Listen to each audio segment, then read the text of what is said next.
Winding down 2022, we are linking up with Dr. JJ. We are traveling to the punk rock doc here before the year ends. We had to make time for this show, getting her aired here on a mental health break.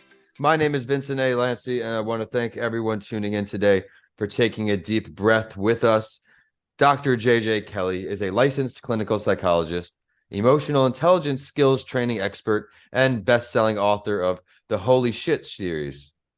Stay tuned for a Writing with Authors episode. Obviously, with today's guest, we'll get her aired on there too, where you'll learn more about her writing journey. But for today, we're going to talk about everything related to mental health. I learned she does a ton of work with children, so get ready to help the students in your lives too. Professionally, I learned that JJ is the founder of UnorthoDocs, Inc., a punk alternative to traditional psychotherapy that centers around group process, peer coaching, mentorship, and community outreach. Get ready for an exciting episode. She's going to provide a lot of value here today. We'll also dive into depression is a diagnosis, not a feeling.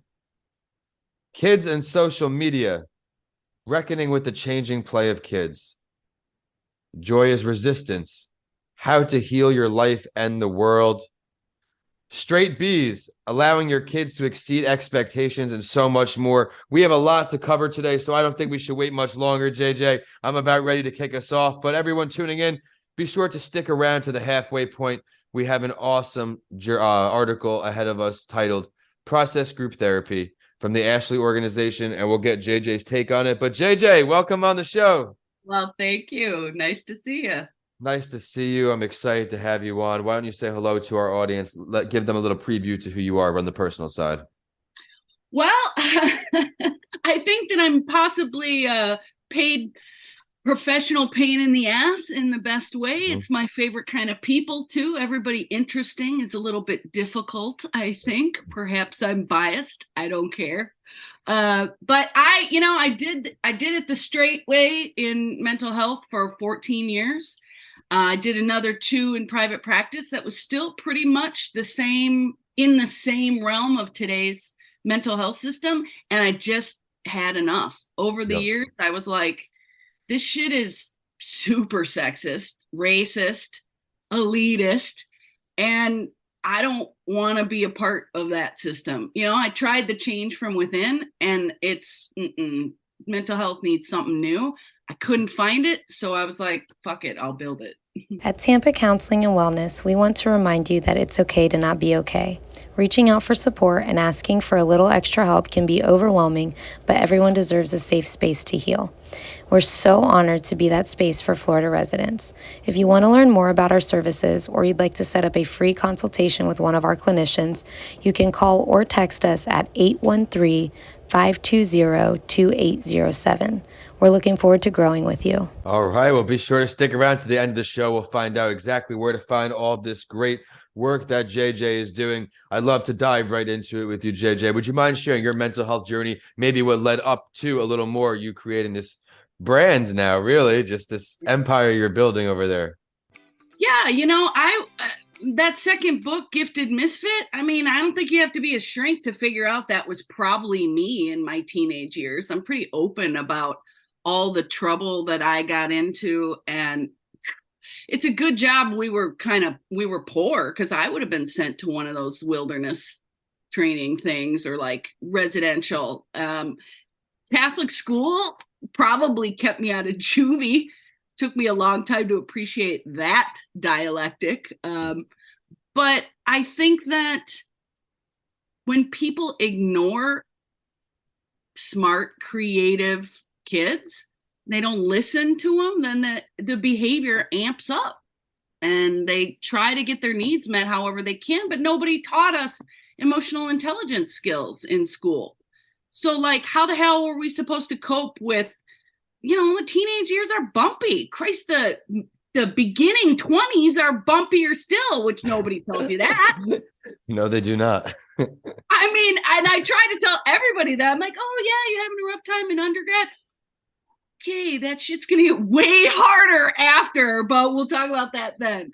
I just try to keep it real and give whatever kind of educated guess an opinion I can give while teaching them the skills. They can use the skills based on their values. We don't have to agree for the shit to work. And that's why it works, because there's like built-in respect and authenticity to the model of DBT, which is rad. You just said DBT. For everyone listening on who is unfamiliar with everything related, I know that's a field you dive into. Let's talk a little more about that, if you don't mind. Sure. Dialectical behavior therapy. A dialectic is just kind of a fancy word for a seeming paradox. Two seemingly opposing things existing at the same time in an integrated harmony. Marshall Linehan just put like Zen Buddhism with cognitive behavioral therapy, like assertiveness training, emotion regulation. So it's a great combo. I think most of the world and most of the people in it are living contradictions. So dialectics makes sense. Right. And everybody can just like have their own opinion. We don't have to agree on everything for us to be able to work with each other. You know, so you're the expert on you, I'm the expert on the skills. Like, let's work together and make it happen. I love it. Well, now I want to backtrack in time with a little bit, JJ. Yeah. What was that moment, or when was that time where you decided to start sharing your story related to mental health, breaking mental health stigma with your story? I think I'm still in like the first year of, and it depends what you mean. Like I do speak to the clients that I work with, the students, the participants, when it's, when it's appropriate and can help them. I tell them about my past. I've never been secretive about that. I disclose for sure. But as far as like what's wrong with the mental health system, like I've only started doing that in the last couple of years. Because I don't, people get pissed. My biggest trolls are like clinicians, man. It's like, oh, she's pulling the veil back on what is a pretty secretive profession. When you think about it, it's like two people in a room. You could do a lot of harm to somebody, even accidentally. Mm-hmm. If you're a narcissist in the room with a kid or with anyone, and then you're the authority figure and they're like, oh, you're a doctor, so you're a god. No, sorry. I have found that people who have doctorates in anything, it's much more a reflection of privilege than IQ. I'm a career learner. I'd be in school if it was for free forever, but there is nothing like this experience. You firsthand, you connected with individuals having these conversations of what actually happened, not what may happen. You're crushing it so far, JJ. Before we dive into that awesome spotlight story, which I am very excited to dive in with you, I want to ask you, what are some of your favorite things to do for your mental health? Some things we can help our audience with, because as you know, what works for some doesn't work for everyone. So I always want to provide as much as I can to everyone tuning in. Like, what do I do personally for fun or like to keep my self-care up? Music is a big part of my life.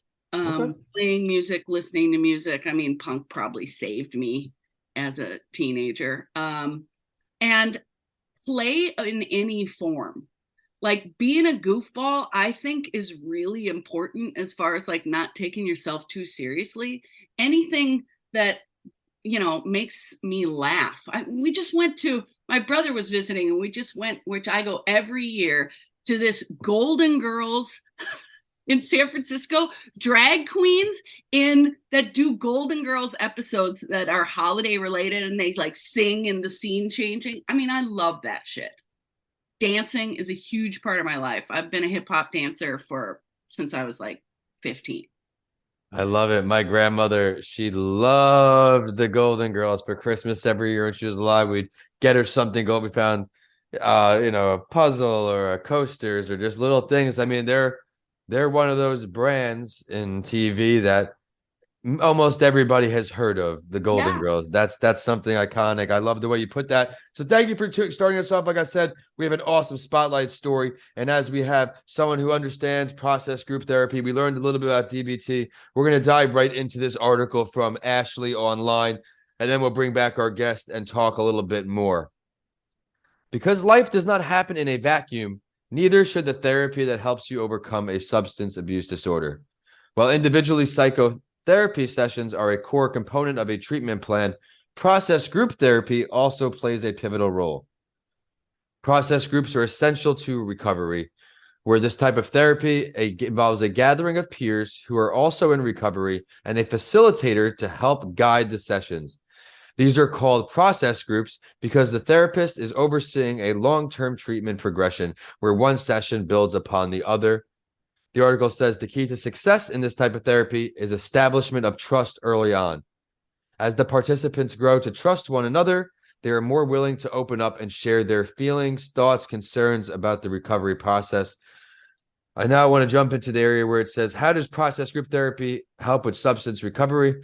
It has some group sessions, including these: CBT, cognitive behavioral therapy, and someone with a traumatic brain injury had some of this.